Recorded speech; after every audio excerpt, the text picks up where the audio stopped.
Di surga, terima kasih bahwa dalam kebaktian ini kami kembali mendapatkan kesempatan, kebebasan untuk membaca, untuk mendengar, untuk belajar, untuk merenungkan sebagian firman Tuhan. Kami sekali lagi mohon supaya Engkau hadir, memimpin, mengarahkan, memberkati penyampaian dan penerimaan firman. Tolong hamba mudah menyampaikan, berikan kekuatan, jasmani, pikiran, khususnya suara, berikan pengurapan, berikan kata-kata, berikan apapun yang dibutuhkan supaya firman bisa disampaikan dengan baik, dengan benar, dan dengan sejelas-jelasnya. Dan kami bungkus semuanya dan kuasa dan pekerjaan rohmu, karena kami sadar tanpa itu semua akan sia-sia.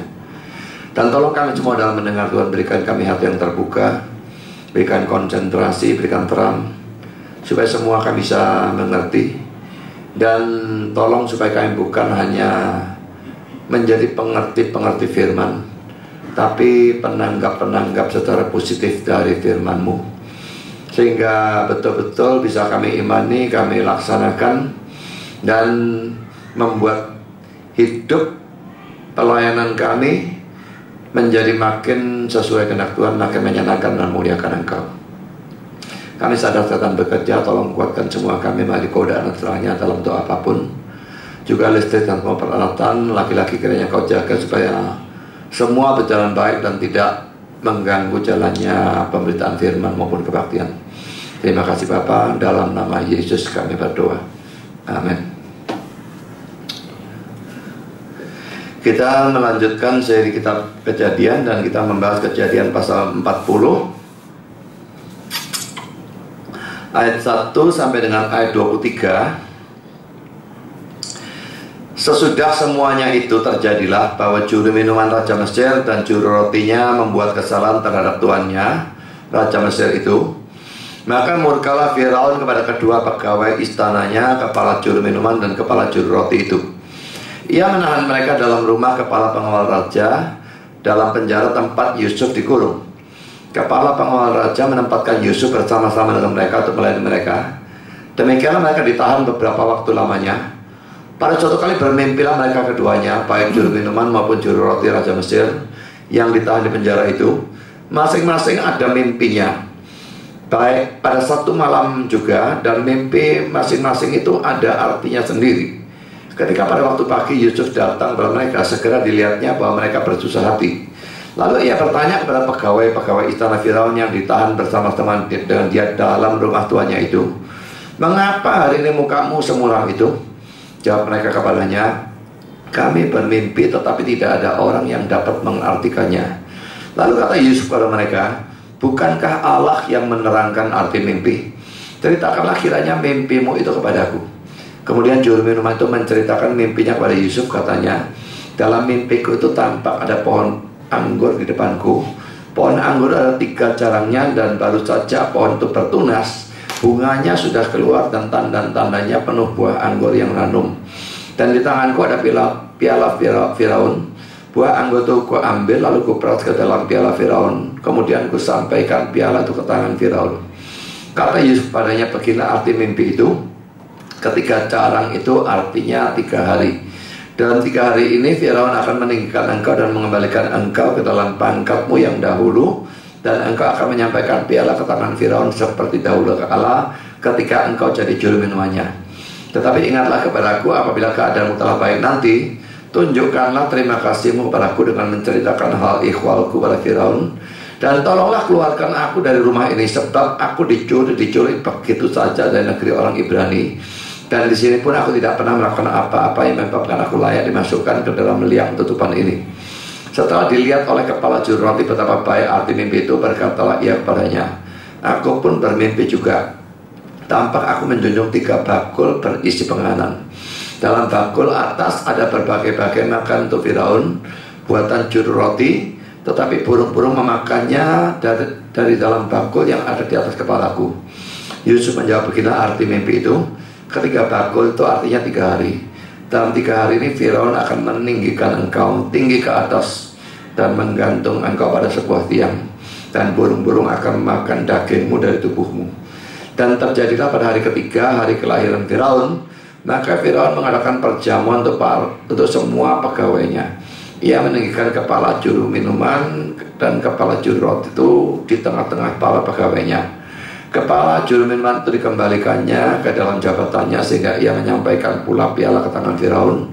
Tetapi kepala juru roti itu dikantungnya seperti yang ditakdirkan Yusuf kepada mereka. Tetapi Yusuf tidaklah diingat oleh kepala juru minuman itu, melainkan dilupakannya. Saya kira cerita-cerita ini semua waktu sekolah minggu sudah pernah tahu ya. Jadi banyak yang saya tidak akan bacakan ayatnya. Setelah kita baca tadi, nanti dalam khotbah saya tidak bacakan. Saudara, hal yang pertama akan saya bahas adalah kebaikan Yusuf pada juru minuman dan juru roti yang masuk ke penjara bersama-sama dengan dia. Pertama, saudara, juru minuman dan juru rotinya Firaun untuk berbuat kesalahan. Mungkin tidak dua-dua ya, mungkin dicurigai, tidak tahu yang mana, sehingga akhirnya nanti satu dibebaskan tuh ya. Tapi dia juga berbuat kesalahan, dimasukkan penjara bersama-sama Yusuf, dan Yusuf harus melayani mereka. Ini ada dalam ayat 1 sampai dengan ayat 4. Dan mereka berdua sama-sama bermimpi pada malam yang sama. Saudara, sebetulnya apa urusannya kok dikasih mimpi sama Tuhan ya? Seandainya tidak ada Yusuf, saya kira mimpi itu tidak akan keluar ya. Apa perlunya Tuhan mau beritahu mereka? Mereka tidak perlu tahu apa-apa. Mereka bukan orang Kristen, mereka bukan orang percaya, mereka orang kafir.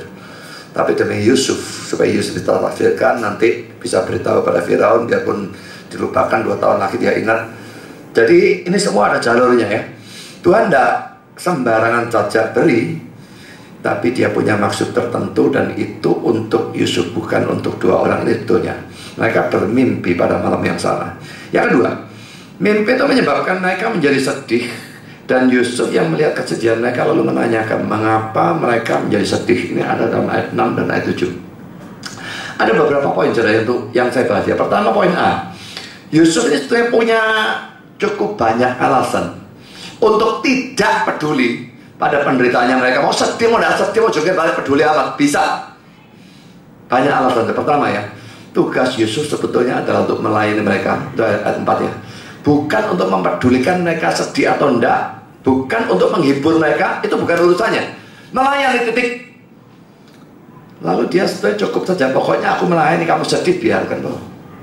Saudara, dalam saudara melakukan pelayanan atau pekerjaan, ya khususnya lebih lagi pelayanan ya, tapi pekerjaan pun sebetulnya sama ya. Dan ini biasanya karakter orang, kalau dalam pekerjaan seperti itu dalam pelayanan juga, dan sebaliknya.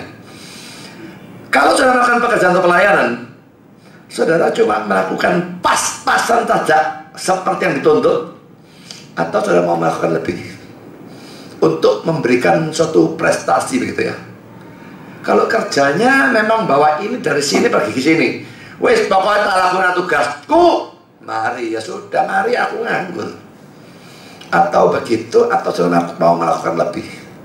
Pokoknya asal aku kerja, titik. Aku tidak melalaikan, selesai, wis mari. Lebih, lu tidak usah, aku dibayar untuk itu kok. Apa memang seperti itu? Atau saudara mau melakukan lebih untuk memberikan suatu prestasi? Sebetulnya saya heran dengan orang-orang yang cuma mau melakukan yang dituntut, tidak mau melakukan lebih.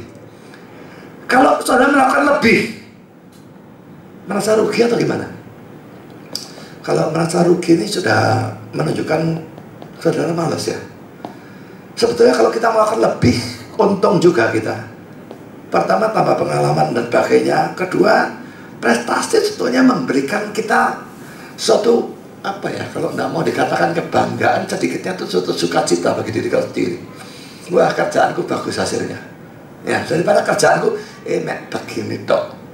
Melakukan yang sebaik-baiknya, melakukan lebih dari yang dituntut, itu seharusnya yang kita lakukan. Sudah, bagaimana sudah kerja? Bagaimana sudah pelayanan? Ejir? Enggak, dituntutnya segini, tak usah lebih. Saudara, kalau saya mau melakukan seperti itu, saya bisa saja. Saya bisa persiapan khotbah cepat, gampang-gampangan, cepet-cepetan. Tapi saya lakukan sebagus mungkin. Saya pikir Tuhan berikan anak tunggalnya lebih-lebih bukan diberikan cuma untuk jadi orang, tapi untuk mati. Dan dia berikan iman pada saya, selamatkan saya yang sebetulnya sama sekali tidak layak diselamatkan. Apakah tidak seharusnya saya memberikan maksimum apapun yang tertinggi, terindah, terhebat yang bisa saya berikan untuk dia. Dalam pekerjaan atau dalam pelayanan, lakukan yang terbaik seperti Yusuf ya. Bukan lakukan seperti yang tuntut, lebih bisa lakukan yang tidak dituntut pun dia lakukan. Yang kedua saudara, alasan Yusuf untuk diam saja, tidak peduli gitu ya. Mereka itu orang Mesir, sebangsa dengan istri Potifar yang memfitnah dia baru saja, dan sebangsa juga dengan Potifar yang memenjarakan dia. Dan ada kemungkinan Potifarnya tahu dia tidak salah. Itu sahabat kita bahas pada minggu yang lalu. Ya saudara, kalau pikir ini sak bangsa aja bajingan, ini sak bangsa pasti pada bajingannya. Wis bah mimpi bandak, bah susah bandak bisa saja. Ya, tapi dia tidak terlalu peduli hal seperti itu. Dia pokoknya berusaha sebaik mungkin. Yang ketiga, Yusuf sendiri sedang dalam penjara. Lah ngapain peduli sama orang lain tuh? Kalau sedang di penjara, dia sedang menderita. Penderitaannya sendiri belum berlalu, kok mikirin penderitaannya orang lain? Saudara, kebanyakan orang memang seperti itu ya. Kalau dirinya sendiri sedang menderita, justru menjadi sangat egois dan tidak mempedulikan penderitaan orang lain.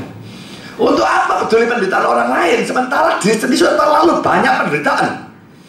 Saudara, kalau saudara adalah orang seperti ini, tirulah teladan Yusuf. Dia sedang menderita, dia peduli penderitaan orang, dia mau menolong. Juga teladan dari Yesus, sedang menderita luar biasa di atas kayu salib, tetap dia memperhatikan pertama penjahat yang bertobat. Kok tidak boleh digobir lama sih? Yesus, ingatlah aku. Nggak nganggur tentang ingat kamu dah. Aku sedang sakit dan batukmu situ. Bisa saja dia mau jawab itu ya, tapi dia tetap ngomong dengan baik. Hari ini kau bersama aku dalam Firdaus. Kedua, dia mengingat Maria. Dia menyerahkan Maria kepada Yohanes. Mungkin Yusuf sudah mati pada saat itu.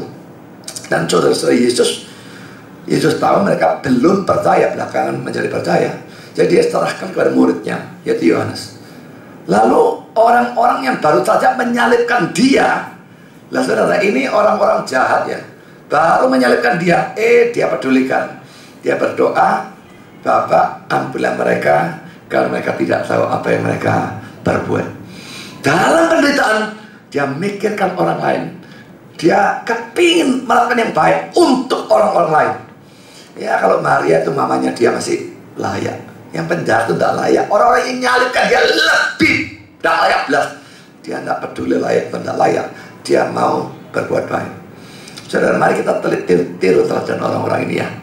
Kalau kita pernah menderita atau kita sedang menderita, jangan itu membuat kita menjadi egois, tapi justru mestinya membuat kita memikirkan orang lain yang menderita. Sekarang sudah poin B. Tetapi Yusuf tetap peduli pada kesedihan atau penderitaan mereka. Dia punya banyak alasan untuk tidak peduli, tapi tidak. Dia tetap peduli pada kesedihan atau penderitaan dari dua orang ini. Dan lalu dia bertanya kepada mereka, mengapa Yusuf bisa bersikap seperti itu? Karena Yusuf sendiri sudah pernah merasakan kesedihan atau penderitaan orang di penjara, sehingga dia ingin menolong orang yang mengalami kesedihan atau penderitaan yang sama. Calvin berkata, common sufferings generate sympathy. Penderitaan yang sama membangkitkan simpati. Saudara, memang ada dua golongan orang, dua kemungkinan ya. Golongan pertama adalah orang yang karena dia sendiri mengalami penderitaan, justru lalu menjadi egois dan tidak peduli pada penderitaan orang lain.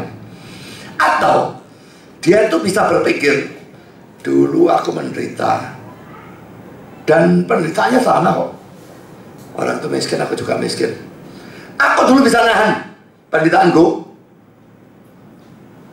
orang itu pasti juga mesti bisa. Jadi peduli amat. Aku mengalami, aku bisa lewat kok. Lewat, dia tidak bisa lewat, lalu aku mesti nolongin dia. Bisa bersikap seperti itu, saudara. Dan saya pernah ketemu jemaat saya yang model seperti itu. Bukan jemaat saya sekarang, jemaat saya yang dulu. Dia dulu miskin, dan dia katakan makan tuh nasi sama kerupuk. Ngasih sama kerupuk aku bisa kok. Nah, orang-orang itu miskin kenapa tidak bisa lakukan yang sama seperti aku? Karena dia bisa menahan penderitaan, orang lain juga harus bisa, maka dia tidak perlu menolong mereka. Saya pikir bagus sekali seperti ini ya. Tapi ada golongan kedua, saudara, yang karena pernah mengalami penderitaan, tahu betapa beratnya menderita itu, dia lalu menjadi bersimpati kepada orang yang menderita, khususnya penderitaan yang sama dengan dirinya, dan lalu dia menolong. Saudara mau jadi yang mana? Kita sebetulnya kalau kita mengalami penderitaan, apakah pernah atau sedang atau akan mengalami penderitaan, Tuhan pasti punya maksud kasih kita menderita ya. Kita anak, kenapa dia kasih penderitaan? Sebetulnya pasti maksudnya salah satunya menjadi orang golongan kedua.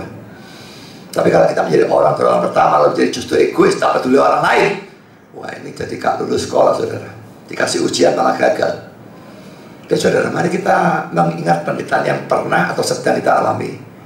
Menolong orang yang punya penderitaan yang sama atau bahkan penderitaan yang berbeda. Menderita tidak enak. Kita kalau menderita kepingin ditolong, maka kita mestinya mau menolong juga orang yang menderita. Karena sudah poin ketiga, kedua orang itu mengatakan, kami bermimpi dan tidak ada orang dapat menafsirkan mimpi itu. Ayat 8b, 8a.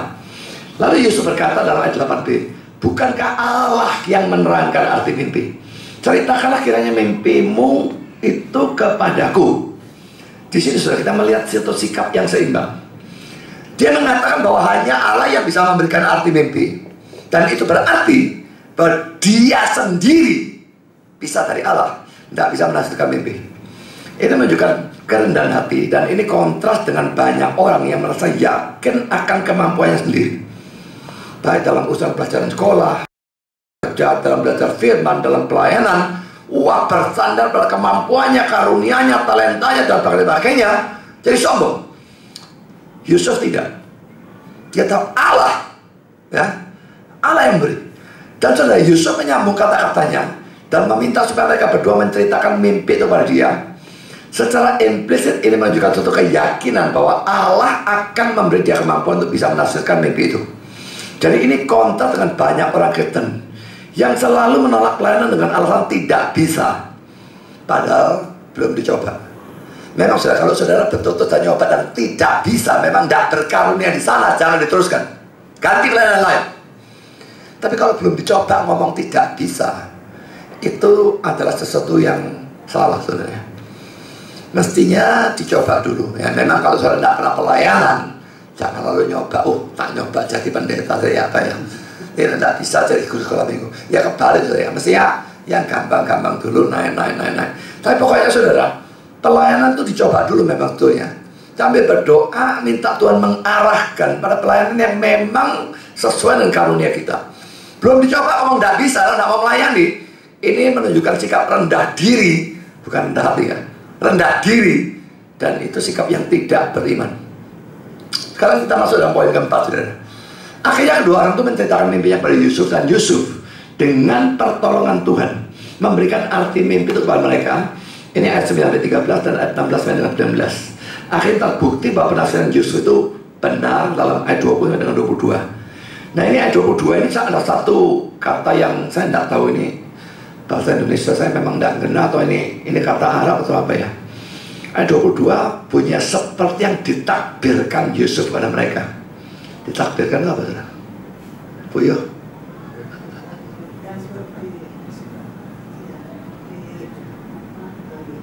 Ditunjukkan. Ini orang Islam takbiran tuh. Lain ya. Saya dihubungkan dengan itu, saya pikir kira apa tuh? Kok takbir, saya tidak ngerti artinya, tapi makanya saya gunakan terjemahan Inggris ya. NIV seperti yang telah dikatakan oleh Yusuf kepada mereka. NASB itu memberikan terjemahan hurufiah kalau dilihat dari bahasa Ibrani-nya, seperti yang telah ditafsirkan oleh Yusuf kepada mereka. Saudara, ada beberapa hal yang bisa kita bahas dari bagian ini, saudara. Pertama, poin A, Yusuf menceritakan arti mimpi dengan yakin, bukan dengan ragu-ragu, bukan dengan menggunakan kata mungkin artinya ini, barangkali, atau telah berikan arti mudah-mudahan artinya benar. Tidak ada, saudara. Dia yakin sekali, dan akhirnya terbukti dia benar. Saudara, apakah ini yakin, ini sombong? Selalu bedakan ya antara keyakinan dan kesombongan. Seperti kalau Yakobus Sabda bilang, orang-orang reform katakan selalu itu sesat, itu sesat, itu sesat. Sombong semua, tidak ada orang reform tidak sombong. Saya belum pernah ketemu orang reform tidak sombong. Saya mengatakan ini sesat, itu sesat. Paulus juga katakan demikian, Yesus juga. Jadi sombong semua. Ada beda antara orang yang tunjuk sana, tunjuk sini dengan kesombongan. Itu memang bisa. Tapi ada beda dengan orang yang melakukan itu dengan keyakinan. Kalau saya, sepanjang yang saya rasakan dalam hati saya sendiri, pada waktu saya mengatakan si A sesat, si B sesat, saya tidak ada kesombongan. Tapi saya punya keyakinan itu memang salah, punya saya lebih benar, dan itu salah dasar, saya katakan sesat. Tidak ada kesombongan. Jadi sama sekali tidak ada keharusan dalam mengatakan ini salah, itu salah, lalu sesat. Orang yakin pada kebenaran itu bagus. Yakin dan sombong kelihatannya mirip, tapi hatinya orangnya yang tahu. Jadi sudah hati-hati kalau kita melihat orang yakin lalu sombong. Nah sekarang ini muncul lagi, tadi Kiki sama si kembar ini ngomong tentang James Riyadi ini mengatakan bahwa yakin selamat itu salah. Orang harus ragu-ragu akan keselamatannya, itu yang benar. Mungkin dalam kalangan reform Injili beredar ajaran seperti itu, saya tidak ngerti. Jadi mungkin juga, kalau ini ya, saya katakan mungkin, saya tidak tahu persis apa alasan mereka mengatakan kalau yakin dianggap sombong. Sudah yakin dan sombong itu kelihatannya dekat, tapi yakin itu lain dengan sombong. Kalau saya yakin selamat karena saya merasa saya cukup baik, maka itu sombong. Tapi kalau saya yakin selamat karena saya yakin dianugerahi keselamatan, apanya yang sombong? Wong selamatnya anugerah kok, bukan karena kebaikan saya kok. Sombong dari mana? Saya tidak ngerti. Cuma orang-orang bodoh itu seringkali tidak bisa bedakan antara yakin dengan sombong. Yakin bagus, dan saya katakan kalau saudara ragu-ragu keselamatan saudara, saya juga ragu-ragu saudara Kristen atau tidak. Saya justru terbalik total dengan omongannya orang-orang di dalam kalangan reform Injil. Saya tidak bilang semua mereka seperti itu, tapi beberapa sedikit seperti itu. Harus ragu-ragu, tidak boleh yakin. Saya katakan harus yakin, tidak boleh ragu-ragu. Kalau saudara memang yakin Yesus mati menebus semua dosa, lah ya gimana bisa tidak yakin? Tidak ada hukuman, semua dosa dibayar. Yang saudara tanggung sendiri yang mana? Yakin itu saya harus. Tidak yakin saya tidak beriman. Nah sudah kembali pada Yusuf. Yusuf tidak ragu-ragu. Tidak mungkin, tidak barangkali, tidak mudah-mudahan dia yakin dan terbukti dia akhirnya benar. Sudah bagaimana mungkin dia bisa melakukan semua itu? Menggunakan kepandaiannya, menggunakan logika, menggunakan perasaan, omong kosong. Menggunakan indera keenam, tidak mungkin, saudara. Jelas di sini ada sesuatu yang bersifat supranatural.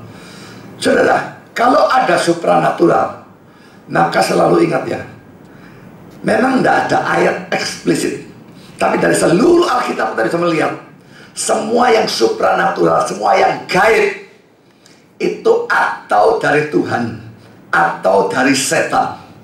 Tidak ada lain. Kalau tidak gaib, nah itu bisa dijelaskan secara medis atau secara fisika atau apapun, itu biasa saja. Tetapi yang gaib, yang melampaui hukum-hukum alam dan sebagainya, itu tidak mungkin datang dari sumber lain, atau Tuhan atau setan. Kan sudah sekarang di TV ini, wah, banyak-banyaknya ya, hipnotisnya muncul banyak-banyaknya. Dan ya kalau tempo hari sulap-sulap tertentu, buku hipnotis diiklankan dan sebagainya. Dan hipnotis saya heran, banyak orang Kristen, termasuk kalau di Facebook itu orang yang kelihatannya cukup genah, tapi dia percaya bahwa hipnotis itu memang bisa dipelajari, science gitu ya, bisa diselidiki, dipelajari, dibuktikan. Saya bilang omong kosong, hipnotis itu jelas gaib, dan gaib itu Tuhan atau setan. Dan saya tidak percaya itu dari Tuhan. Tenaga dalam dan bagainya itu gaib. Kalau gaib atau Tuhan atau setan, dan saya tidak percaya itu datang dari Tuhan. Ya saudara, di sini memang yang dari Yusuf ini supranatural dan tentu dari Tuhan, di mana Tuhan memberikan wahyu kepada Yusuf, memimpinnya dalam mengatakannya. Ini mirip dengan pengilhaman ya. Tapi kalau pengilhaman itu bagi penulis Alkitab, menulis ini bukan menulis, cuma mengatakan. Tapi saudara, ini tetap infallible dan inerrant. Tidak ada kemungkinan salah, sehingga dia bisa menafsirkan mimpi mereka dengan meyakinkan dan tepat. Ya, kalau kita memang tahu itu datang dari Allah, harus yakin, harus pasti. Dan firman juga demikian ya. Firman ayat salam tahu ini pernah benar, yakin secara mutlak. Itu harus ada keraguan pada sesuatu yang dari Tuhan, itu imannya saudara perlu diragukan. Sekarang saudara, tandingkan ini dengan orang-orang liberal yang menghapus semua yang supranatural dalam penulisan Alkitab. Saya berikan contoh yang pertama, buku atau majalah GKI Jawa Barat yang berjudul Penuntun, volume 2, nomor 6 Januari-Maret 1996. Salah satu artikelnya berjudul Keselamatan dalam Pandangan Yesus. Coba pikirkan ya, judulnya ini wah, saleh sekali kelihatannya. Keselamatan dalam pandangan Yesus. Tapi saudara, alangkah sesat dan terkutuknya isinya. Ditulis oleh pendeta Yahya Sunaria STH pada halaman 181 berbunyi sebagai berikut. Jelas betapa berartinya peranan penulis, maksudnya penulis Alkitab ya, dalam menampilkan Yesus. Jika demikian, apakah tidak mungkin penulis telah menambahi atau mengurangi, bahkan keliru dalam menafsirkan atau mengerti pengajaran Yesus? Jawabnya, tentu saja mungkin. Sebab ternyata Injil yang tertua, yaitu Injil karangan Markus, perhatikan ya, dia berkata karangannya, bukan tulisan, tapi karangan, berarti Markus sendiri yang ngarang itu ya. Injil karangan Markus ditulis sekitar tahun 60. Itu berarti bahwa Injil itu ditulis setelah sekitar tahun 30, mestinya mungkin 30 tahun ya, saat peristiwa Yesus terjadi. Kita dapat membayangkan kesulitan Markus ketika menyusun Injilnya. Ia harus memilah-milah kisah-kisah lisan yang ada dan ingatan-ingatan yang tidak beraturan untuk menyajikannya dalam wujud tulisan yang memiliki alur logika yang jelas dan teratur. Dari kata-katanya kelihatan ya, bagi dia Markus nulis itu semata-mata dengan kekuatannya dan pikiran dia sendiri, berjuang sendiri, tidak ada Tuhannya belas. Jadi kelihatannya dia tidak percaya yang namanya ilham ya. Dan memang wahyu maupun ilham, kalau wahyu itu kan beritanya diberikan, kalau ilham menuliskannya itu dijaga, itu ya, beda ya. Wahyu, tidak semua Alkitab diwahyukan ya, karena beritanya ada yang dia tahu sendiri, tidak diwahyukan. Kalau misalnya Musa tentang kejadian 1 terus tentu harus diwahyukan. Tapi kalau murid Yesus menceritakan apa yang Yesus lakukan, loh dia tahu sendiri, itu dari wahyukan. Tapi nulis mesti diilhamkan. Jadi seluruh Alkitab itu mesti ada ilham. Wahyu belum tentu. Nah tapi sudah kelihatannya orang ini tidak percaya dua-dua sudah. Markus pakai ingatannya sendiri, berarti bukan wahyu juga ya, itu pasti bisa ya, tapi dia mesti milah-milah. Waduh betapa sukanya. Jadi bisa salah bisa atau enggak? Ya pasti bisa salah lah. Ini jelas liberal ya. Jadi dia tidak percaya ilham, dan ilham memang kategori mujizat kan. Dan orang liberal memang biasanya gak percaya mujizat. Jadi ini suatu kekonyolan sikapnya dia terhadap Alkitab itu seperti ini. Wah ini kalau saya sudah langsung afkir model pendeta seperti ini ya. Lalu sudah contoh yang kedua, laki-laki dalam kalangan GKI ya. Majalah Kairos ini juga terbitan mereka. Bulan Mei 1994, halaman 5, surat pembaca. Surat pembaca ini pendeta yang jadi yang tulis surat ya, pendeta Robert Setio, PG, PhD, mengatakan sebagai berikut. Liputan Kairos tentang proses pembuatan Alkitab dalam edisi bulan Maret yang baru lalu merupakan sumbangan yang berharga bagi umat Kristen di Indonesia dan guru GKI yang dalam bayangan saya jarang atau bahkan tidak pernah sama sekali mendengar rahasia tersebut. Liputan tersebut sekaligus juga merupakan peringatan bagi golongan tertentu yang begitu saja menyamakan firman Allah dengan Alkitab. Saya kira golongan tertentu itu kita ya. Bukankah proses terjadinya Alkitab itu rumit? Kalau rumit, oke, ya. Dan melalui seleksi, ya masih bisa. Serta penafsiran yang bisa jadi memiliki motif politik, garis miring ideologis. Nah ini bisa jadi, ini dari mana mengatakan bisa jadi? Dia tidak memastikan, tapi bisa jadi. Dari mana dia tahu itu? Lalu motifnya motif politik atau ideologis. Jadi tak tulis atau enggak dan sebagainya, ini ada motif politik. Saudara, kalau saya debat di Facebook itu sering ya, tak tanya orangnya tidak mau jawab. Karena dia tahu, dia tak tanya, dia jawab, dia amblas. Saya kalau sudah debat tentang penetapan dosa, orang tak selalu ngejek ya, kalau semua ditetapkan dan sebagainya itu ngejek. Sebetulnya saya tidak kepingin mengajar itu, tapi orang memunculkan. Akhirnya mau tidak mau ya mesti mempertahankan, karena memang itu kebenaran. Lalu saya tanya, kamu bilang ini ditetapkan apa enggak? Kamu tanya. Saya tanya balik, ini Allah sejak minus tapi nggak tahu tidak bakal terjadi. Orang-orang yang sudah tahu argumentasi saya, dia tidak mau jawab, saudara. Saya bilang, kamu tidak mau jawab karena kamu tahu, nek kamu jawab mau amblas toh. Kamu tidak mau berani jujur, karena kejujuranmu akan mengeluarkan kebenaran. Kadang-kadang orang tak bilang, oh ya tahu, tak terus nek tahu, yang dia tahu mesti terjadi tidak. Sudah tahu dia, wah ini mesti terjadi, mesti ini kan sudah tertentu nanti, tidak bisa lari dia. Tidak mau jawab lagi, Anda sampai di sana. Tak kejar, kamu tidak jawab kenapa? Kamu tahu jawabannya kok. Kamu tidak punya kejujuran dalam argumentasi. Saya tidak heran orang-orang sesat ya. Jadi ditanya tidak mau jawab dan sebagainya. Ini politik. Lah orang ini bilang motif politik ideologis. Wah, celaka saudara, kalau penulis Alkitab seperti itu, orang yang terbiasa seperti itu saja itu sudah buruk politik. Nggak tak jawab, wah rugi nih. Lebih baik tak jawab. Ini kayak siapa ahli Taurat atau siapa yang pernah debat dengan Yesus.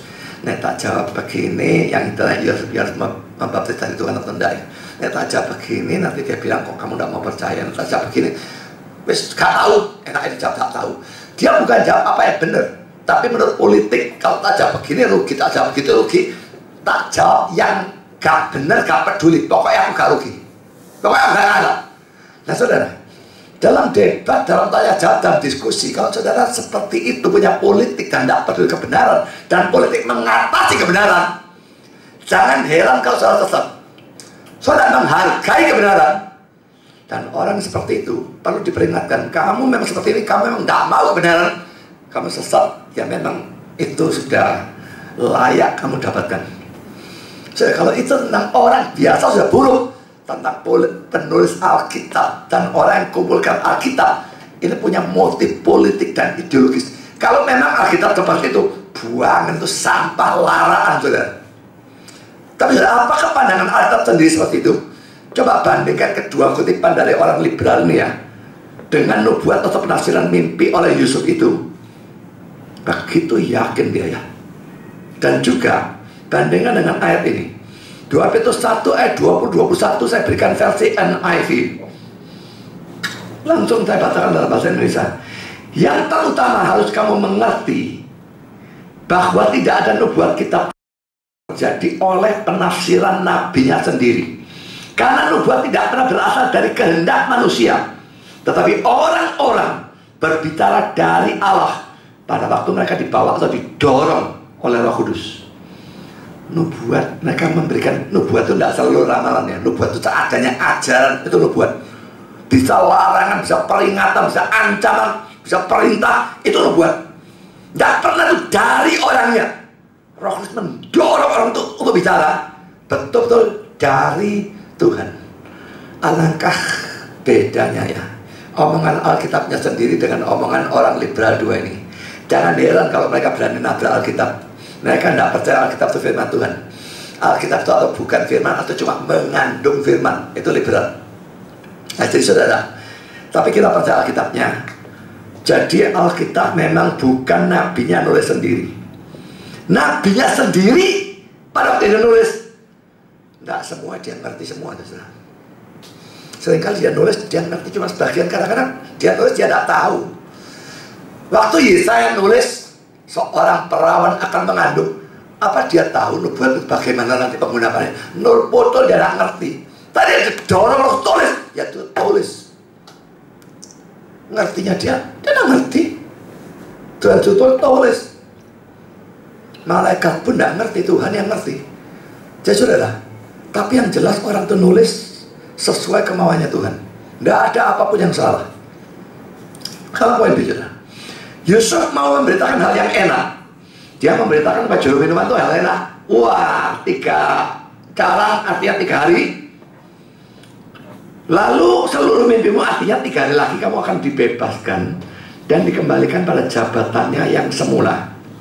Tapi saudara, dia juga tidak segan-segan memberitakan hal yang tidak enak kepada juru roti. Kamu 3 hari juga. Tapi kalau itu ditinggikan dalam arti dikembalikan ke posisinya, kamu ditinggikan dalam arti gantung. Yang enak diberitakan, yang tidak enak diberitakan. Dan saudara, memang tugas hamba Tuhan yang sejati adalah memberitakan seluruh firman Tuhan. Tidak peduli yang enak atau tidak enak. Saudara, kalau saudara mendengar hamba Tuhan yang terus memberitakan yang tidak enak, itu juga tidak menyenangkan ya. Terus ditegur, terus sumpah juga. Saudara, pernah ada hiburan, kita juga butuh ya hiburan dan sebagainya. Hiburan artinya bukan entertainment ya, tapi maksudnya hiburan. Kamu dosa, Tuhan mau ampuni. Kamu ada problem, Tuhan mau nolong. Tentu kita butuh. Tapi saudara, kalau yang diberitakan cuma begitu toh, kebalikannya nih, enak toh. Yang sakit disembuhkan, yang miskin jadi kaya, yang ada problem beres, dan sebagainya. Dosa diampuni. Memang dosa diampuni kalau dia percaya. Tapi sakit selalu sembuh, problem selalu beres, itu omong kosong saudara. Kalau selalu beritakannya itu enak, tidak mau pernah memberitakan yang tidak enak, ini nabi palsu.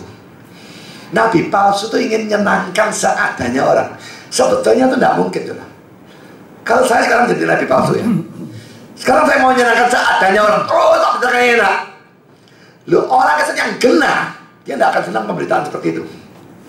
Orang yang genah dan dia tahu kebenaran, dia akan tahu ini gak beres. Saya sudah mungkinkah menyenangkan semua orang? Itu tidak mungkin sudah. Dalam memberitakan yang benar, tidak peduli menyenangkan atau tidak menyenangkan orang. Itu yang penting menyenangkan Tuhan. Beritakan, selesai. Saya kalau memberitakan saya tidak peduli orang mau senang atau tidak senang. Tapi saya peduli itu benar atau tidak benar. Kalau benar, beritakan. Mau ngamuk, mau joget balik, saya tidak peduli. Mau ngamuk salah dia sendiri. Saya maksudnya benar. Saya mau tinggalnya benar. Mau ngamuk, silakan ngamuk. Tapi nabi palsu dan demikian. Berusaha menyenangkan seadanya orang. Jangan nyakiti kuping. Paras kupingnya kan balik. Wah, aku kehilangan jemaat. Selalu pikiran ke situ ya. Sebenarnya kita bandingkan dengan teks ini ya. Yeremia 23 ayat 16-17. Bagilah firman Tuhan semesta alam, janganlah dengarkan perkataan para nabi yang bernubuat kepada kamu. Mereka hanya memberikan harapan yang sia-sia kepadamu, dan hanya mengungkapkan penglihatan rekaan hatinya sendiri, bukan apa yang datang dari mulut Tuhan. Mereka selalu, bahkan selalu ya, berkata pada orang-orang yang menista firman Tuhan. Ini orang brengsek, menista firman. Tapi mereka selalu berkata, kamu akan selamat. Lu menista firman kok bisa kamu akan selamat dulu. Ini menyenangkan kuping saudara. Dan kepada setiap orang yang mengikuti kedegilan hatinya, mereka berkata, malapetaka tidak akan menerima kamu. Orang brengsek pun dikasih berita yang menyenangkan kuping. Kamu akan selamat, tidak usah khawatir, tidak akan dihukum, tidak, biar Tuhan baik kok, dan sebagainya. Mengatakan Tuhan baik kok, itu bisa sesat dalam konteks seperti ini. Contoh yang lain saudara, 1 Raja 22, ini panjang ya, ayat 5 sampai ayat 23, lalu loncat ayat 28. Tetapi Yosafat berkata pada Raja Israel ini Ahab ya.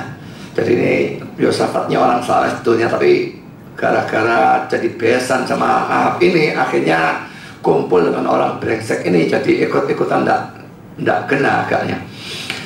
Baiklah, tanyakan dahulu firman Tuhan. Lalu Raja Israel mengumpulkan para nabi, ini nabi palsunya, kira-kira 400 orang banyaknya. Kemudian bertanyalah ia kepada mereka, apakah aku boleh pergi berperang melawan Ramot Gilead atau aku membatalkannya? Jawab mereka, nah, jawabnya menyenangkan dia. Mereka tahu rajanya kepingin perang kok. Majulah, Tuhan akan menyerahkannya ke dalam tangan raja. Berarti dijamin menang tuh ya. Tapi Yosafat ini merasa dari nabi palsu ya. Dia bertanya, tidak adakah lagi di sini seorang nabi Tuhan, supaya dengan perantaranya kita dapat minta petunjuk? Yang 400 ini nabi Baal. Dia nabi Tuhan ya. Jawab Raja Israel pada Yosafat, masih ada seorang lagi yang dengan perantaranya dapat diminta petunjuk Tuhan. Tetapi aku membenci dia, sebab tidak pernah ia menubuatkan yang baik tentang aku, melainkan malapetaka. Orang itu ialah Mika bin Yimlah. Loh, kenapa Mika ini selalu menubuatkan yang jelek? Loh, Ahabnya brengsek kok, mau dikasih berita yang bagus gimana? Ini bukan dia selalu berita yang jelek, itu memang jelek, dikasih yang jelek. Berita dari firman memang jelek, karena dia yang jelek. Nah, tapi dia reaksinya membenci Mikanya, dimasukkan penjara. Kata Yosafat, jangan raja berkata demikian. Kemudian Raja Israel memanggil seorang pegawai istana, katanya, jemputlah Mika bin Yimlah dengan segera. Sementara Raja Israel dan Yosafat Raja Yehuda duduk masing-masing di atas tahtanya dengan pakaian kebesaran di suatu tempat pengirikan di depan pintu gerbang Samaria. Sedang semua nabi itu bernubuat di depan mereka. Maka Sidkiah bin Kenaana membuat tanduk-tanduk besi, lalu berkata, pakai firman Tuhan, dengan ini engkau akan menanduk Aram sampai engkau menghabiskan mereka. Cerita enak lagi ya. Juga semua nabi itu bernubuat demikian, katanya, majulah ke Ramot Gilead dan engkau akan beruntung, Tuhan akan menyerahkannya ke dalam tangan raja. Laki-laki berita enak. Suruhan yang pergi memanggil Mika itu berkata kepadanya, ketahuilah, nabi-nabi itu sudah sepakat meramalkan yang baik bagi raja. Hendaklah engkau juga berbicara seperti salah seorang daripada mereka dan meramalkan yang baik. Ini diajak kong kali kong, saudara. Ayo ngomong yang baik, saya kong kali kong kabeh, kamu melok ngomong seperti mereka juga.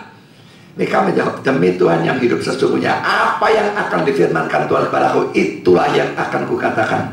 Sesudah ia sampai pada raja, bertanya raja padanya, Mika, apakah kami boleh pergi berperang melawan Ramot Gilead atau kami membatalkannya? Jawabnya padanya, majulah dan engkau akan beruntung, sebab Tuhan akan menyerahkannya ke tangan raja. Ini ngomongnya pasti sampai nyeng-nyeng gitu. Dia ngomong jelas bukan ngomong serius. Dia menjadikan guyonan. Dia tahu itu nubuat karu-karuan. Dia menjadikan guyonan. Dan rajanya kerosot, saudara. Tetapi raja berkata padanya, sampai berapa kali aku menyuruh engkau bersumpah supaya engkau mengatakan kepada aku tidak lain dari kebenaran demi nama Tuhan. Nah, sekarang dia jawab serius ya. Lalu jawabnya, telah kulihat seluruh Israel bercerai-berai di gunung-gunung seperti domba-domba yang tidak punya gembala. Sebab itu Tuhan berfirman, mereka ini tidak punya Tuhan. Baiklah masing-masing pulang ke rumahnya dengan selamat. Pulang maupun perang, selamat kamu. Nah, pergi ke sana ya, tercerai-berai karu-karuan. Kemudian Raja Israel berkata pada Yosafat, bukankah telah kukatakan kepadamu, I told you, nah, gitu ya. Bukankah telah kukatakan kepadamu, tidak pernah dia menubuatkan yang baik tentang aku, melainkan hanya malapetaka. Kata Mika, sebab itu dengan kala firman Tuhan, ditambah lagi. Sudah tadi berita tidak enak, sudah gak senang, ditambah lagi. Aku telah melihat Tuhan sedang duduk di atas tahtanya, dan segenap tentara sorga berdiri di dekatnya, di sebelah kanannya dan sebelah kirinya. Dan Tuhan berfirman, siapakah yang akan membujuk Ahab untuk maju berperang supaya ia tewas di Ramot Gilead? Maka yang seorang berkata begini, yang lain berkata begitu. Kemudian tampil suatu roh lalu berdiri di hadapan Tuhan. Ia berkata, aku ini akan membujuknya. Tuhan bertanya kepadanya, dengan apa? Jawabnya, aku akan keluar dan menjadi roh dusta dalam mulut semua nabinya. Ia berfirman, biarlah engkau membujuknya dan engkau akan berhasil pula. Keluarlah dan perbuatlah demikian, karena itu sesungguhnya Tuhan telah menaruh roh dusta dalam mulut semua nabimu, semua nabimu ini. Sebab Tuhan telah menetapkan untuk menimpakan malapetaka kepadamu. Ini lebih kaya lagi, saudara. Bukan saja Ahabnya dinubuatkan mati, nabi-nabinya dikatakan punya roh dusta. Ayat 28. Tapi jawab Mika, jika benar-benar engkau pulang dengan selamat, tentulah Tuhan tidak berfirman dengan perantaranku. Lalu disambungnya, dengarlah hai bangsa-bangsa sekalian. Saya kalau lihat nabi-nabi ini, nabi asli zaman PL dan PB nekatnya luar biasa ya. Elia negor, Ahab juga. Orang ini ngomong seperti ini sama raja. Saudara bayangkan bagaimana orang ini nekatnya ya. Ya pembaptis juga negor Herodes. Saya betul-betul luar biasa. Kita negor RT sampai ke 12 kali saudara. Negor RT kisah sesurat keterangan kak keluar, aku nggak KTP setengah mati loh. Jangan macam-macam nama RT saudara. Itu RT, ini presidennya. Ya, jadi tapi di sini kita melihat ya, nabi asli dia tidak peduli, pokoknya firman Tuhan disampaikan. Enak tidak enak bukan urusannya dia, urusan dia. Dia tahu apa kebenaran, sampaikan. Yang dengar mau terima, mau senang, puji Tuhan. Yang dengar mau nggak terima, mau ngamuk, sakarmu. Itu nabi asli. Jadi saudara, kalau mendengarkan seorang hamba Tuhan di Tita ini sudah diingat ya. Ini hari ini berita enak. Tak apa-apa kalau sekali. Tapi tentang bulan depan enak lagi 1 tahun tuh, 3 tahun tidak pernah beritakan tidak enak. Curigailah keras orang seperti itu, nabi palsu. Ya, saudara, saya berikan suatu penerapan ya. Pertama, kalau saudara adalah pemberita firman, apakah satu pengkhotbah, apakah saudara guru sekolah minggu, atau sekedar saudara debat di Facebook atau apapun saudara, jangan takut memberitakan yang tidak enak.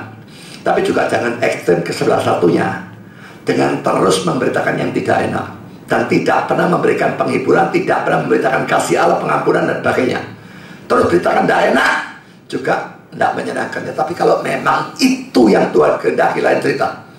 Tapi kalau normal-normal kita beritakan secara sama ya. Harus mau beritakan enak, harus mau beritakan tidak enak. Jangan pusing orangnya senang atau tidak senang. Itu bukan urusan saudara. Urusannya asal memberitakan firman, memberitakan kebenaran. Kedua, kalau saudara berani memberitakan hal yang tidak enak, jangan kaget atau mundur kalau tahu-tahu saudara kehilangan peminat. Tidak usah kaget saudara, tidak usah heran. Beritakan tidak enak, sangat mungkin orang ngamuk. Wah, kamu jadi kayak ngono misu dok gak balik. Ya, tidak usah heran saudara. Kehilangan peminat itu sangat memungkinkan. Tapi hamba Tuhan bukan tujuannya saudara memberitakan yang enak-enak, menjadi nabi palsu ya. Perlu saudara ketahui bahwa manusia pada umumnya hanya senang mendengar yang enak. Lebih-lebih pada akhir zaman, karena akhir ini sekarang ya, makin dekat akhir zaman makin teman-teman nanti ya. 2 Timotius 4 ini nubuat Paulus dan ini mesti terjadi sekarang, sudah terjadi. Biarpun makin lama makin akan teman-teman. Ayat 3 dan 4. Karena akan datang waktunya orang tidak dapat lagi menerima ajaran saya, tapi mereka akan mengumpulkan guru-guru menurut kehendaknya untuk memuaskan keinginan telinganya. Mereka akan memalingkan telinganya dari kebenaran dan membukanya bagi dongeng. Saudara, ini nubuat dan ini mesti terjadi. Jadi orang tidak mau kebenaran. Ada kebenaran, tutup. Yang ngajar dongeng-dongeng tidak karu-karuan, konyol-konyol yang tidak karuan, gilanya itu, wah, buka dan dia kumpulkan. Pokok bisa menyenangkan dirinya. Perhatikan juga pada waktu Yusuf sudah memberitakan penafsiran dari mimpi juru minuman, dan ternyata itu merupakan hal yang enak. Maka juru roti lalu berkata, aku pun bermimpi juga. Nah, dia langsung juga ingin mendengarkan Yusuf dengan harapan, oh, sana dapat cerita enak, aku moga-moga juga enak dia. Saya tidak bisa bayangkan ya, kalau kita mesti dalam posisi Yusuf pada saat itu. Sudah beritakan enak ke orang pertama, orang kedua tanya, aku bermimpi juga. Waduh, mimpinya gak enak. Kita tahu dia berharap enak. Aku akan harus mengecewakan dia dengan memberikan kebenaran. Enaknya gimana ya? Diganti atau tidak diberitakan? Lain kali salah, diturusilah. Terus habis malam ngantuk, besok lali gitu ya. Enaknya bagaimana saudara? Yusuf gak sungkan-sungkan ya. Dia memberitakan, gak peduli harapannya apa. Sama seperti Paulus ya. Orang Yahudi menghendaki tanda, orang Yunani menghendaki hikmat dan sebagainya. Tetapi aku memberitakan Kristus yang tersalib. Kamu kepingin A, kamu kepingin B, aku memberitakan C. C-nya kebenaran, bah kamu senang, bah kamu gak senang, kamu harus beritakan. Ini juga ya. Harapannya apa? Tidak peduli kebenaran yang diberitakan. Dia berani memberitakan kebenaran. Dan dia tak lalu maaf ya maaf. Tidak ada dalam memberitakan kebenaran, tidak maaf. Ada orang yang memberitakan kebenaran. Merokok itu dosa, maaf. Memberitakan kebenaran, kamu minta maaf. Dan memberitakan kesalahan lalu minta maaf, lalu ralat. Beritakan kebenaran, minta maaf, itu merendahkan kebenaran yang dia beritakan. Saya tidak sudi memberitakan kebenaran, minta maaf, saudara. Gendeng apa? Jadi saudara, tidak bisa bayangkan bagaimana sikapnya si juru roti. Harapkan enak seperti temannya atau digantung kan? 3 hari itu dia tidak bisa tidur kan kali ya. Gimana rasanya tali itu menjerat lehernya dan sebagainya. Tapi Yusufnya tidak mau tahu saudara. Dia tugasnya memberitakan firman. Dia maunya menghibur. Tapi sekarang dia justru membuat jadi tambah stres si juru roti ini. Dia tidak peduli. Aku tugasnya memberitakan firman. Kalau membuat senang seseorang, puji Tuhan. Kalau membuat susah seseorang, tak peduli. Tetap beritakan. Yang ketiga, hati-hati terhadap pendeta atau pengkhotbah yang selalu memberitakan hal yang enak-enak. Misalnya, tidak berani menegur dosa atau memberitakan keadilan, penghukuman, murka, Allah, neraka, dan sebagainya. Tidak berani. Seperti tempoh hari saya ngancam orang di Facebook, kamu tidak percaya Yesus masuk neraka. Si Live by Grace itu tanya, Pak Budi naik khotbah juga memberitakan ini. Pikir dia, saya tidak beritakan. Saya bilang, loh kenapa enggak? Tanya orang jemaatku dewek. Beritakan neraka, tidak enak di kuping. Tapi itu penting luar biasa. Tapi orang yang memang mau memberitakan yang enak-enak, nggak ngarah sudah khotbah neraka. Atau kalau dia khotbah neraka, ya dia gambarkan neraka, mengerikan. Tak usah khawatir, saya tidak masuk sana, sudah anak Tuhan. Maka tetap jadi berita enak, ya. Atau hal yang lain saudara, nggak terus-menerus memberitakan kasih, kesabaran, belas kasihan, kasih karunia Allah dan sebagainya. Tentu ada saat kita memberitakan itu. Tapi kalau terus itu, brengsek juga. Contoh yang lain, mengajarkan bahwa ikut Yesus bakal kaya, semua problem beres, semua penyakit sembuh. Ini wis pola balik ya. Yang keempat, mengajarkan bahwa nanti akan ada masa kesukaan besar. Tapi jangan khawatir, kita sudah diangkat rapture. Nah saudara, ini bertentangan dengan Wahyu 7:14 ya. Rapture, baru ada masa kesukaan besar. Orang akan mengalami masa kesukaan besar. Coba baca ayat ini ya. Maka kataku kepadanya, Tuanku, Tuhan mengetahuinya. Lalu ia berkata kepadaku, mereka ini adalah orang-orang yang keluar dari kesusahan yang besar. Berarti lewati apa enggak? Kalau enggak melewati, mana bisa keluar dari kesusahan yang besar? Jadi orang yang percaya rapture, diangkat, baru masa kesusahan besar datang. Itu bagi saya ajaran omong kosong. Tapi ingat saudara ya, dalam pesan gereja kata 1000 tahun, itu ajaran yang paling populer. Mayoritas Kristen ikut itu. Boleh katakan hampir semua karismatik pegang itu. Sebagian Protestan pegang itu juga. Yang paling gak kena, yang paling banyak peminat, enak, rapture ya. Yang keempat, saudara sebagai jemaat perlu memberikan dorongan atau semangat supaya pendeta atau pengkhotbah berani memberitakan hal yang tidak enak, seperti teguran dosa dan sebagainya. Saudara ya, memang jemaat senang biasanya dengar pengkhotbah yang enak-enak. Saya tidak mau. Tadi 2 Timotius 4 ini sudah saya bacakan sekali lagi ayat 3-nya. Karena akan datang waktunya orang tidak dapat lagi menerima ajaran yang sehat, tapi mereka akan mengumpulkan guru-guru menurut kehendaknya untuk memuaskan keinginan telinganya. Bahasa Yunani untuk menggaruk telinganya gatel. Kalau telinga gatel digaruk rasanya enak ya, keri-keri enak itu ya. Jadi kumpulkan guru-guru yang menyenangkan telinga. dengar ajaran saya kadang-kadang kuping tak panas ya. Kebalik, wah mereka tidak mau. Kumpulkan yang enak-enak saja. Contohnya juga Yesaya 30:19.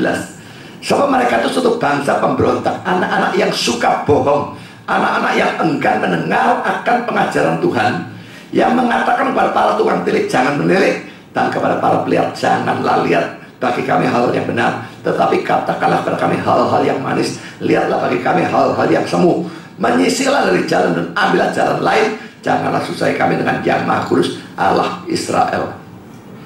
Saudara, ini memang omongannya dari jemaat ya. Wis bu ngelihat yang gak kena, yang gak enak, lihat yang bagus-bagus saja, kasarnya seperti itu ya.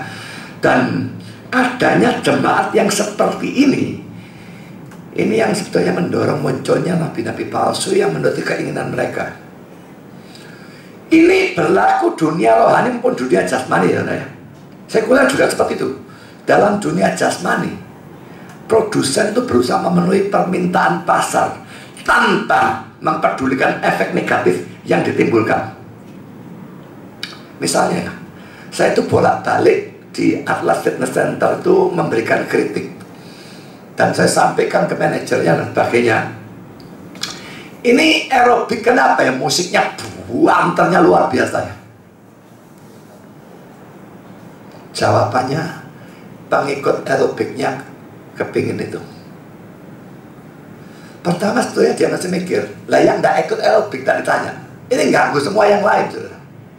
Buanternya luar biasa. Kedua, pengikut aerobik itu senang karena mereka goblok.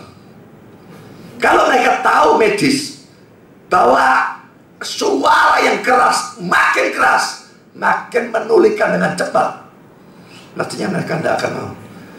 Dan saya beritahu kepada instrukturnya dan sebagainya, ini nggak karena budak loh.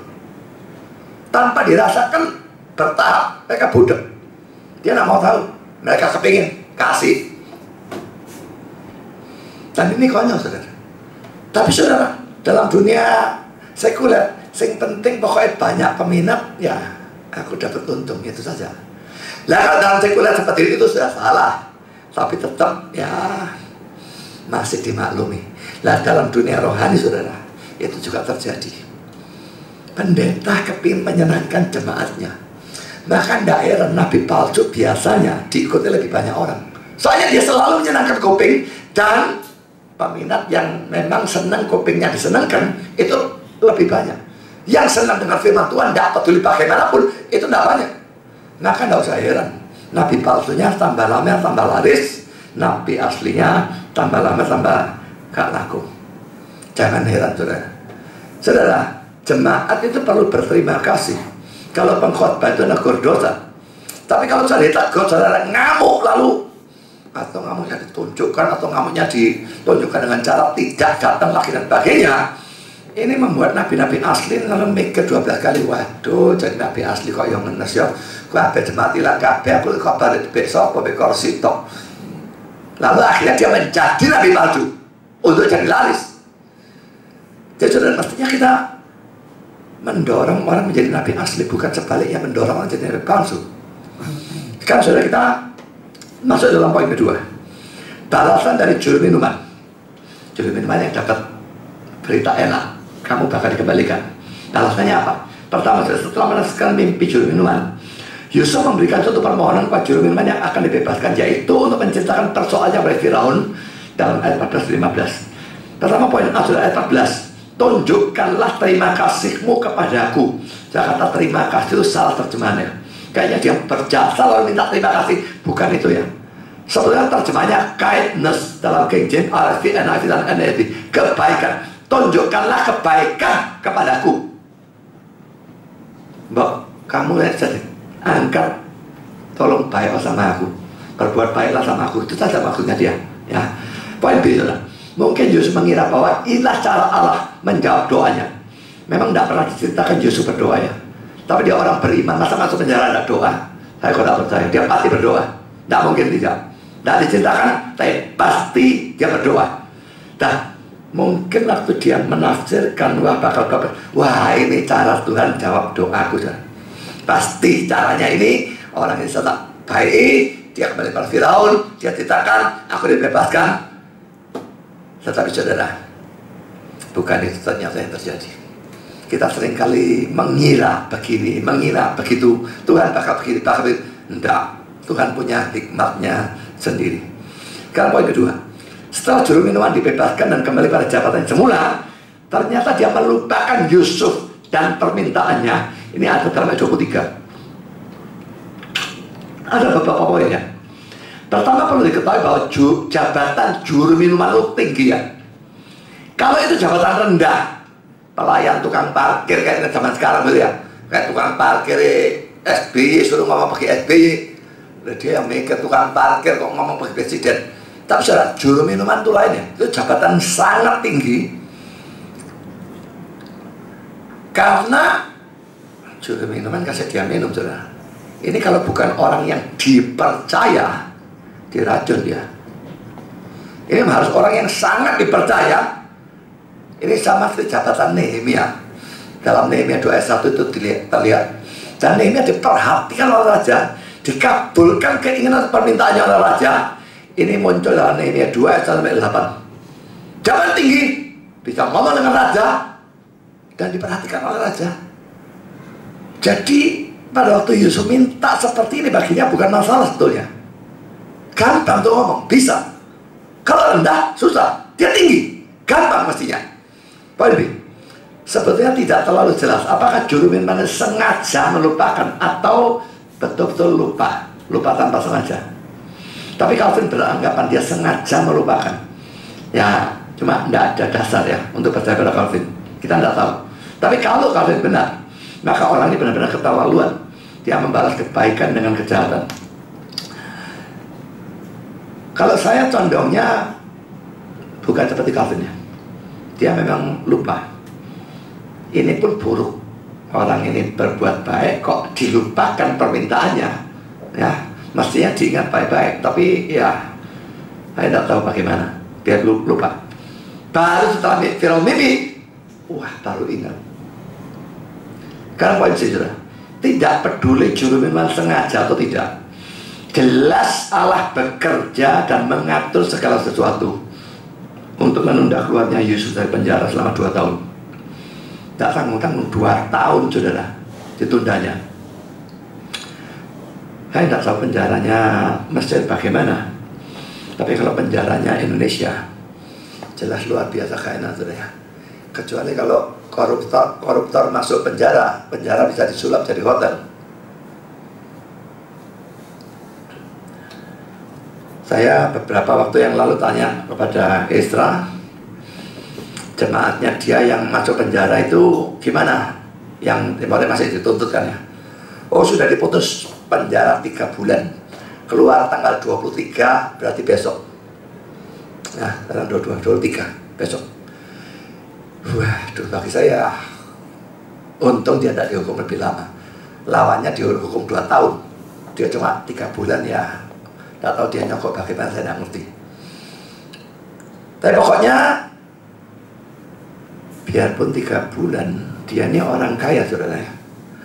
Biasa di rumah tanpa pakai AC dan semua serba enak. Lalu masuk tahanan, dan saya membicarakan itu dengan teman-teman di Atlas gitu ya.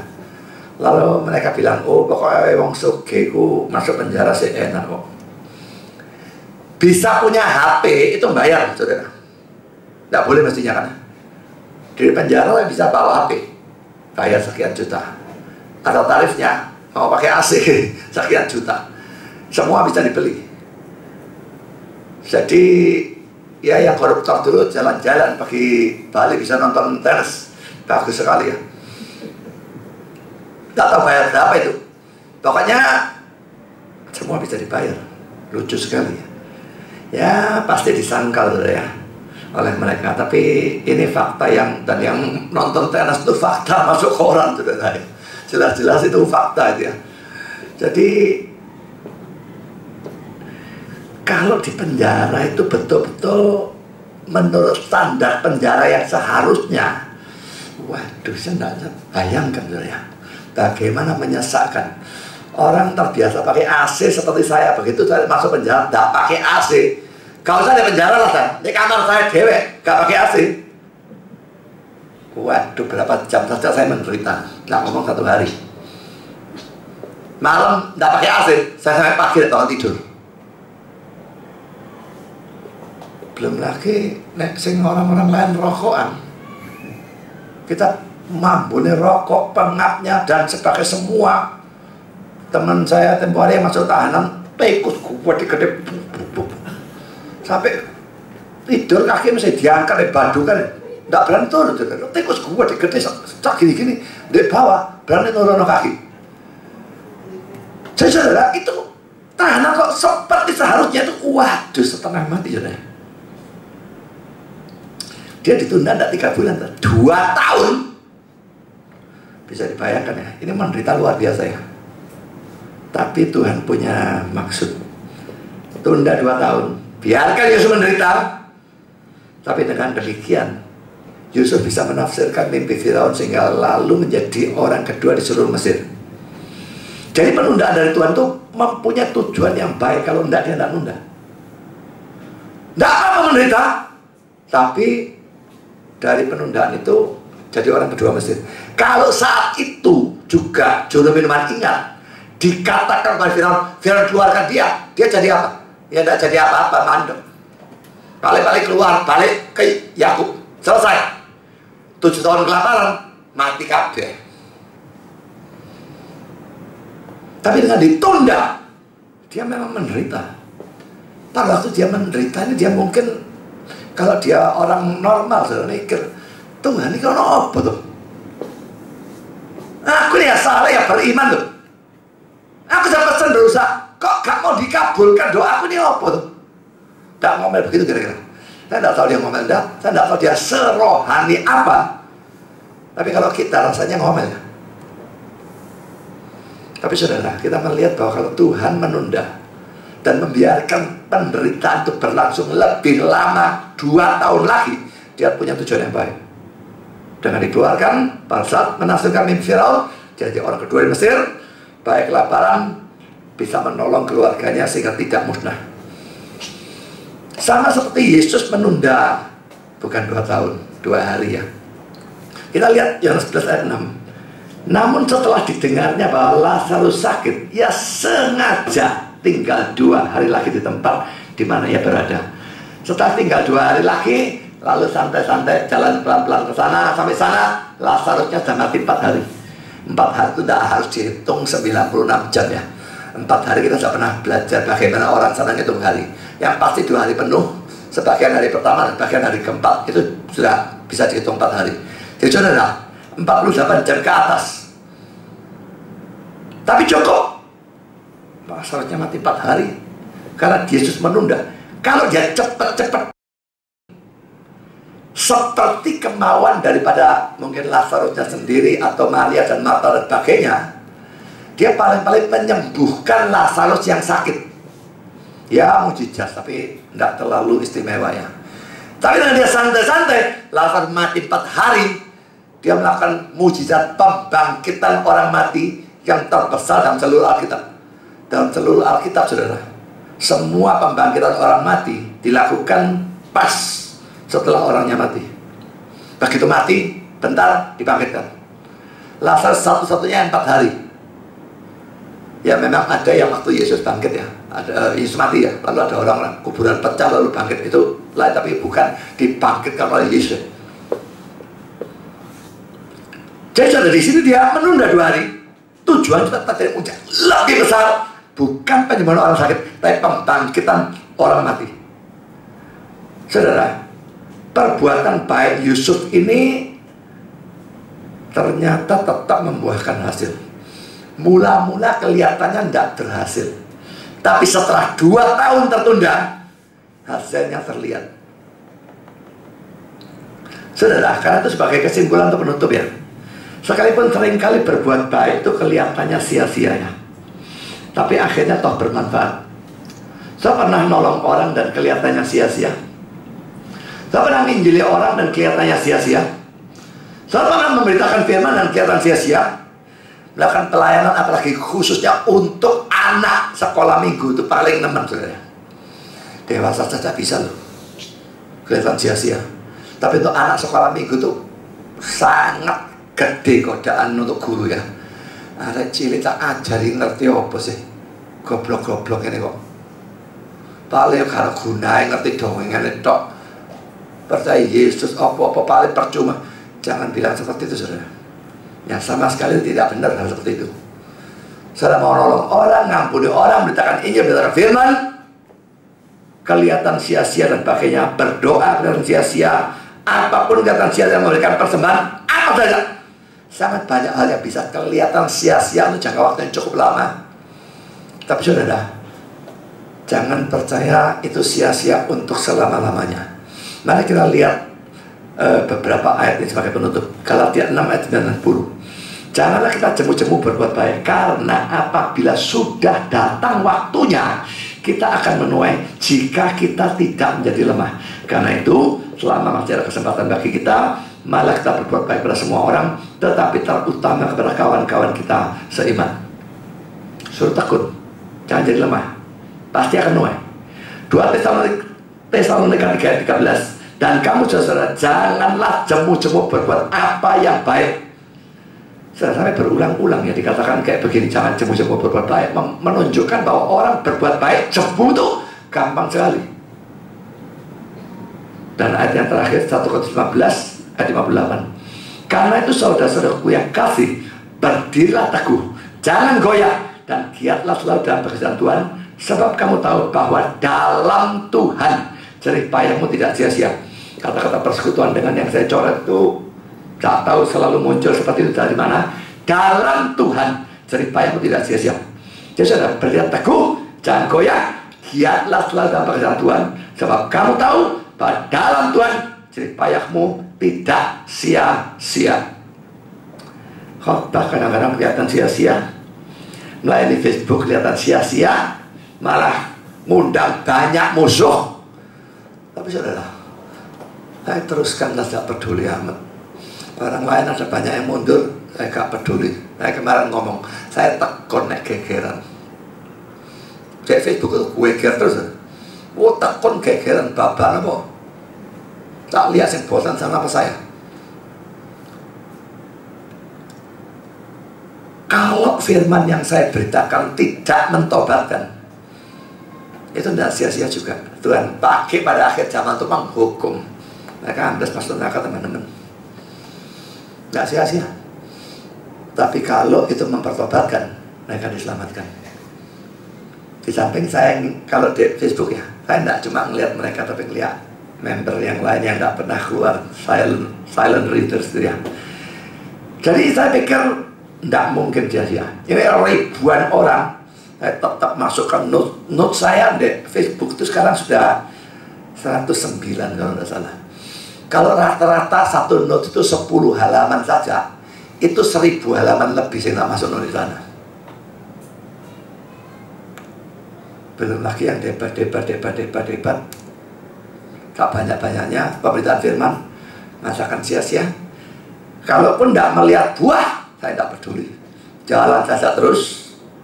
Memang Tuhan apa ya? Kalau saya lihat memang untuk saya ini dia tidak mau saya buah kelihatan itu terlalu banyak. Biarpun jelas ada orang-orang yang pernah sharing dan sebagainya, dia bertobat dan sebagainya ada, tapi sedikit sekali. Saya bahkan lihat lebih banyak orang-orang yang bukan mau sombong, tapi kalau saya lihat secara saya bandingkan karunianya di bawah saya, pengetahuannya di bawah saya. Orang yang cerita bertobat karena pelayanan Andi Halim itu banyak.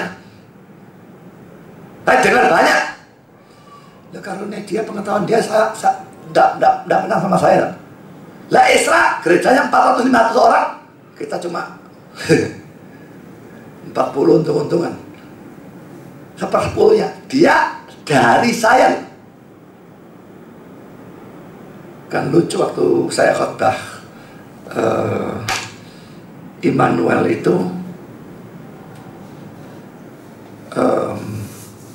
saya masukkan khotbahnya ke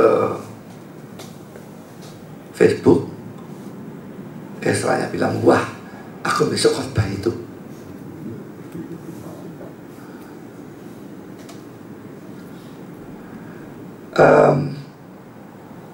Wah ya apa sekarang gak masuk no. Wih cabutan aja dari grup gue. Jemaatnya aja di grup dia pada itu sudah jam 11 malam yang seorang sini jam 11 lah, Kupang jam 12. Masa orang sih denger ya. Ya tapi saya sudah gak peduli lah. Dia minta ya Pak cabut, baru besoknya setelah dia selesai khotbah tak masuk lagi. Jadi dia pakai khotbah saya, tapi dia berhasil lebih banyak dari saya. Jemaatnya banyak, yang bertobat banyak. Tuhan kasih saya karunia hebat, kasih saya pengetahuan banyak, tapi buahnya tidak banyak. Yang kelihatan mata, jemaat saya gak bisa. Dulu pun kalau sekarang ini katanya karena masalah keluarga saya pakai, dulu tidak ada masalah keluarga, jemaat saya tidak pernah lebih dari 100. Tak gitu-gitu dong, wah juga ijazah. Tapi kadang-kadang frustasi, tapi pikir ya Tuhan maunya gitu ya sudah. Jemaat banyak sedikit, Tuhan yang memberi. Ya sudah, pokoknya saya berusaha maksimal. Saya dalam pelayanan, dalam berbuat baik, dalam melakukan apapun yang baik. Seringkali kelihatannya kayaknya sia-sia. Saya jangan percaya godaan setan. Bertekunlah, doa, berbuat baik, melayani, memberitakan Injil, berbakti atau apapun. Tekunlah, pada akhirnya saudara akan melihat hasilnya. Kalau tidak di dunia ini, di dunia yang akan datang. Tuhan memberkati saudara. Amin. Mari kita berdoa. Bapa di surga, terima kasih Kau telah pimpin serta berkati kami dalam sepanjang acara firman. Kami sudah belajar tentang hal-hal yang baik dalam diri Yusuf, peduli penderitaan orang, juga memberitakan firman apakah enak ataupun tidak enak. Dan juga kami belajar bahwa kami harus bertekun dalam hal yang baik. Apakah dalam menolong orang dan berdoa, dalam melayani, dalam memberitakan Injil dan sebagainya. Tuhan, kami sering dikodai untuk tidak tekun. Tolong berikan kekuatan, berikan kami ketekunan. Tak peduli kami tidak melihat hasilnya atau bahkan hasilnya kelihatan negatif. Tolong supaya kami bertekun, supaya jangan setan senang dengan kemunduran kami. Dan kalau boleh dalam dunia ini kami bisa melihat hasilnya, tapi kalaupun tidak, biarlah kami bisa bersuka cita dengan suatu surprise pada waktu kami masuk di surga, karena kami melihat hasilnya di sana. Tolong kami bertekun Tuhan. Terima kasih Bapa, dalam nama Yesus kami berdoa. Amin.